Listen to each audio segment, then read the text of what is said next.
आधी आलेली लोक गेटच्या आतमध्ये घेण्यात आलेली आहेत. 5 नंतर 5 वाजून 3 मिनिटाचा सुद्धा व्हिडिओ आपल्याकडे आहे. त्यावेळी इथे कोणी फेरीवाले नव्हते आणि त्यामुळे कोणावरही अन्याय झालेला नाहीये. तुम्ही आतमध्येही तपासू शकता. आतमध्ये जवळजवळ 100 फेरीवाले उभे आहेत लाईन मध्ये आणि त्यांचं मत तरी तुम्ही तिरंगाई करतात आहे. आजही 100 माणसं ताटकळत उभे आहेत. म्हणजे त्या लोक का रस्त्यावर पडलेत का? सगळीकडे 2 बूथ आहेत. लोकसंख्या तिकडे नाहीये ना, इकडे लोकसंख्या जास्ती होती ना मतदारांची. मग इकडे तुम्ही 2 बूथ का नाही ठेवली? आज लोक ताटकळत आणि तुमच्या स्टाफला सुद्धा तिकडे माहिती नाहीये, काहींचं रजिस्टर नंबर नाहीये, ते तिकडे गेले का त्यांचं मतदान होते आणि इकडे मतदान होत नाही. म्हणजे कुठेतरी फेरीवाल्यांना म्हणजे ते रस्त्यावर बसतात म्हणून त्यांना रस्त्यावर सारखं फिरवण्याचं काम तुम्ही केलेलं आहे. नमस्कार, मी अजय वर्मा आणि आपण सगळे पाहतात थिंकिंग ऑफ यूथ, विचार युवकांची. सध्या आज पथ विक्रेता यांचा निवडणूक होती. 29 मार्च रविवारचा दिवस होता. सकाळपासून चांगला प्रसिद्ध संपूर्ण वसई विरारमध्ये आपल्याला पाहायला भेटला. जे फेरीवाले, जे रेडीवाले ते आता मतदान करत आहे. त्यांचा कुठे ना कुठे हक्काचा त्यांना लायसन्स भेटणार, त्यांना ह्या सर्व गोष्टी चांगल्या होत होता. पण त्याच दरम्यान आता इकडे कुठेतरी प्रभाग क्रमांक C मध्ये गोंधळ पाहायला भेटलाय. काही लोकांचं अजूनही मतदान झालं नाही.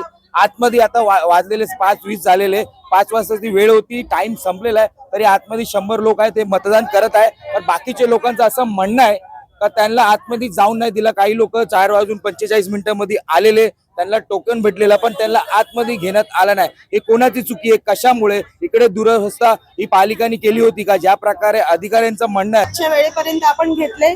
5 वाजून 3 मिनिटाचं शूटिंग पण आहे आपल्याकडे. त्यावेळी इथे कोणी उपस्थित नव्हतं. जेवढी लोक होती सगळी गेटच्या आतमध्ये घेण्यात आलेली आहेत. त्यामुळे जेवढी आधी आली, 5च्या आधी जी लोक होती आपल्याकडे ती सगळी आतमध्ये लाईन मध्ये उभी आहेत.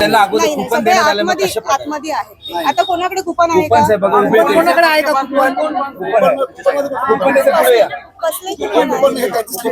त्यांच्या स्लिप आहेत. आपण काही दिले. आतापर्यंत किती टक्के मतदान झालं? त्याची आकडेवारी येईल, आता चालू आहे. याचा निकाल कधी आहे? याचा निकाल उद्या लागेल. त्याबद्दल तुम्हाला आता थोड्या वेळाने मी माहिती देते. आता आम्ही सगळी ही प्रक्रिया पूर्ण करण्याच्या ह्याच्यामध्येच आहोत, कामकाजामध्ये आहोत. 9 प्रभागांमध्ये आपल्याकडे सगळी ही प्रक्रिया सुरू आहे आणि तुम्हाला खात्रीशीर सांगते की इथे 5च्या आधी आलेली लोक गेटच्या आतमध्ये घेण्यात आलेली आहेत.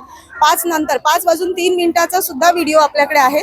त्यावेळी इथे कोणी फेरीवाले नव्हते आणि त्यामुळे कोणावरही अन्याय झालेला नाहीये. तुम्ही आतमध्येही तपासू शकता. आतमध्ये जवळजवळ 100 फेरीवाले उभे आहेत लाईन मध्ये आणि त्यांचं मतदान प्रक्रिया सुरू आहे. ज्या ठिकाणी सर्व ठिकाणी 2-2 बूथ मांडण्यात आलं, पण ह्याच ठिकाणी क्राऊड जास्त होता, एकच बूथ का मांडण्यात आलं?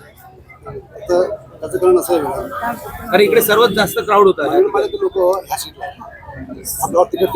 अच्छा, म्हणजे मनोलपाड्याची लोक इकडे त्यामुळे हा क्राऊड जास्त आला गेला. 2-3 प्रभागाची लोक या ठिकाणी आले, त्यामुळे ही गर्दी जास्त झाली. अच्छा, इसका कोई पहले आप लोग को जानकारी नहीं था कि बनवेलपारा हो या अदर जगह की यहाँ आके मतदान करेंगे, ऐसा कुछ था जानकारी? प्रभाग समिति में वो चालू है ना। अच्छा, तो यहाँ का प्रभाग समिति यहाँ आ गया, वहाँ पहुँच जाएगा, लेकिन वहाँ का नंबर पर इसलिए इधर ये सेट में आएगा। अच्छा, ये पहले अनुमान नहीं लगा पाया आप लोगों ने और यही लिए इसलिए ये व्यवस्था में गड़बड़ी हो। व्यवस्था की है मतलब लोगों की लोकांना अवेअर नाही करण्यात आला, अगोदर सांगण्यात आला म्हणून लोक इकडे आले. माहिती दिली होती का? सांगितलं आम्हाला. सकाळी तुम्ही आले व्यवस्था काहीच नव्हतं करते. त्यावेळी व्यवस्था चालू 7 वाजल्यापासून व्यवस्था चालू 7 वाजल्यापासून चालू दुपारपर्यंत गर्दी जास्त गर्दी सगळ्या प्रभागात सुरू आहे. 7 वाजल्यापासून. Actually तुम्ही त्या मतदार याच्यामध्ये तुम्ही पत्रिकेवर काय टाकली की प्रभाग निहाय मतदान होणार. मग तुम्ही इकडच्या महानगरपालिकेतली लोक पण दुसरीकडे पाठवली. मग तशी तुम्ही माहिती द्यायला पाहिजे होती. आज लोकांची तारंबळ तुमच्यामुळे उडालेली आहे, हे तुम्ही कबूल करत नाहीयेत. आता महानगरपालिका बोईंची तुम्ही कुठे पाठवलं? विराटनगरला. आता तुम्ही बोलतात की मनवेलपाड्याचे आम्ही इथे शिफ्ट केले, पण मतदारांना तुम्ही कळवलं होतं का? आज तुम्ही बोलतात की लोक आली. असं नाही, लोक नाही आली, तुम्ही कळवलंच नाहीये लोकांना. मतदार त्या प्रकारामध्ये लोकांना कळवण्याचं काम तुमचं काम आहे ते. आणि आता कुठेतरी तुम्ही तिरंगाई करतात आहे. आजही 100 माणसं ताटकळत उभे आहेत. म्हणजे त्या लोक का रस्त्यावर पडलेत का? सगळीकडे 2 बूथ आहेत. लोकसंख्या तिकडे नाहीये ना, इकडे लोकसंख्या जास्ती होती ना मतदारांची. मग इकडे तुम्ही 2 बूथ का नाही ठेवली? आज लोक ताटकळत आणि तुमच्या स्टाफला सुद्धा तिकडे माहिती नाहीये, काहींचं रजिस्टर नंबर नाहीये, ते तिकडे गेले का त्यांचं मतदान होते आणि इकडे मतदान होत नाही. म्हणजे कुठेतरी फेरीवाल्यांना म्हणजे ते रस्त्यावर बसतात म्हणून त्यांना रस्त्यावर सारखं फिरवण्याचं काम तुम्ही केलेलं आहे. सगळ्या गोष्टीमध्ये तुम्ही तुमच्या कुठेतरी झाकाझाकीच केली. पेपरामध्ये एक आणि सांगण्यामध्ये एक. समोर आलं का तुम्ही बोलणार नाही. आम्ही प्रश्न आता तुम्ही लिस्ट खोला, त्याच्यामध्ये लिहिलेलं आहे प्रभाग निहायच्या ठिकाणी तुमचं मतदान होणार. मग इकडचे तिकडे कसे काय शिफ्ट झाले?